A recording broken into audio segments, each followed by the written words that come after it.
আজকাল তরুণ প্রজন্মের অনেকেই বলে আমি অমুক তারকার ফ্যান, অমুককে ফলো করি, আমার চুলের স্টাইলও তার মতো। ঘরের দেওয়ালে টাঙানো থাকে প্রিয় তারকা কিংবা খেলোয়াড়ের ছবি। কিন্তু আজ আমি এমন একজনের কথা বলছি যিনি আমাদের জন্মের বহু আগে থেকেই আমাদের জন্য দোয়া করেছেন। যখন আমরা এই দুনিয়ায় আসেনি তখনও তিনি রাতের পর রাত জেগে আল্লাহর দরবারে চোখের পানি ফেলেছেন। তিনি অন্য আর কেউ নন।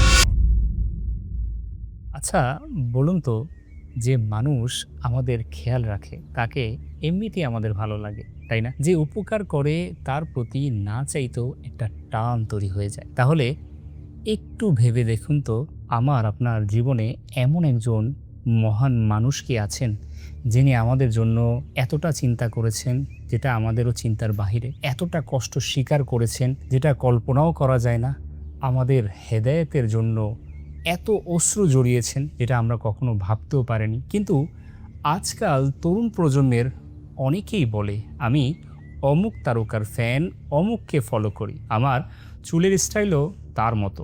ঘরের দেওয়ালে টাঙানো থাকে প্রিয় তারকা কিংবা খেলোয়াড়ের ছবি। কিন্তু কখনো যদি তাদের জিজ্ঞাসা করা হয় যাকে তুমি এত ভালোবাসো, এত অনুসরণ করো, সে কি তোমাকে চেনে? কোনোদিন সে তোমার জন্য কিছু করেছে? উত্তর আসে, আরে উনি তো অনেক বড় মাপের মানুষ, কোথায় উনি আর কোথায় আমি, আমাকে চিনবে কি করে?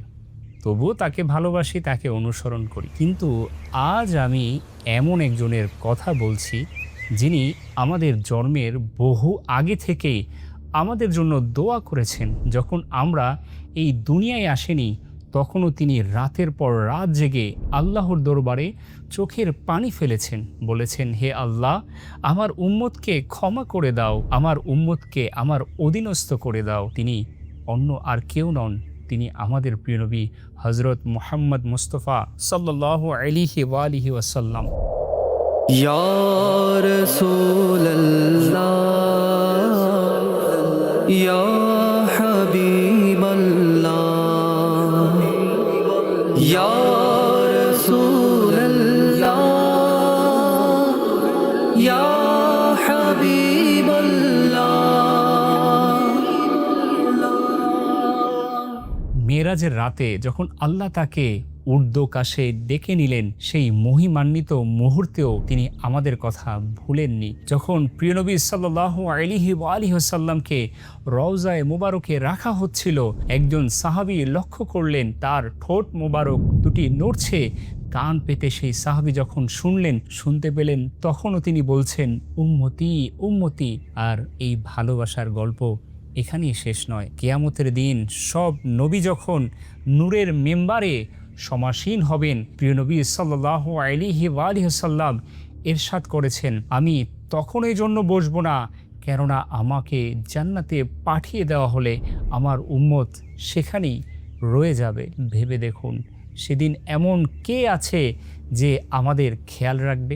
আজ যেমন মা বাবা আমাদের সবচেয়ে বেশি ভালোবাসে, কিন্তু কিয়ামতের দিন মাও চিনবেন না, বাবাও পালিয়ে যাবেন। নিজেদের বাঁচার তাগিদে বাবা জানবেন না তার সন্তানের কি অবস্থা। প্রিয় নবী সাল্লাল্লাহু আলাইহি ওয়া সাল্লাম সেদিনও নিজের গুনাহগার উম্মতকে হাত ধরে ধরে শাফাআত করবেন, সেখানেও তিনি আমাদের ভুলবেন না।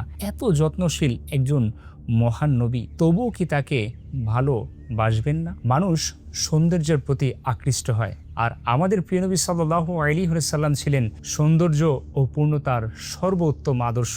মানুষ গুণী ব্যক্তিকে সম্মান করে, আর আমাদের প্রিয় নবী সাল্লাল্লাহু আলাইহি ওয়াসাল্লামের চরিত্র, আখলাক, দয়া, ক্ষমা ও মহানুভবতার তুলনা কোথায়? মানুষ তার উপকারীর প্রতি কৃতজ্ঞ থাকে, আর আমাদের ঈমান, আমাদের হেদায়াত, আমাদের জীবনের সবচেয়ে বড় শিক্ষা, সবকিছু যার আগমনের সঙ্গে জড়িয়ে আছে তিনি হলেন আমাদের প্রিয় নবী সাল্লাল্লাহু আলাইহি ওয়া আলিহি ওয়াসাল্লাম, যার ভালোবাসা আমাদের জন্মের আগেই আমাদের জন্য ছিল, যে ভালোবাসা রওজা মুবারকে গিয়েও থামিনি। কিয়ামতের ময়দানেও যিনি আমাদের ছেড়ে যাবেন না, তাকে কি আমরা ভালোবাসি? তাকে ভালোবাসাটা কি আমাদের দায়িত্ব নয়? আসুন না ভাই, আজ থেকে নয়, এখন থেকেই আমাদের প্রিয় নবী সাল্লাল্লাহু আলাইহি ওয়া আলিহি ওয়াসাল্লামের প্রতি ভালোবাসাকে আরও গভীর করি, বেশি বেশি দুরূদ ও সালাম পাঠ করি, তার সুন্নতকে ভালোবাসি, তার আদর্শকে নিজের জীবনে ধারণ করি।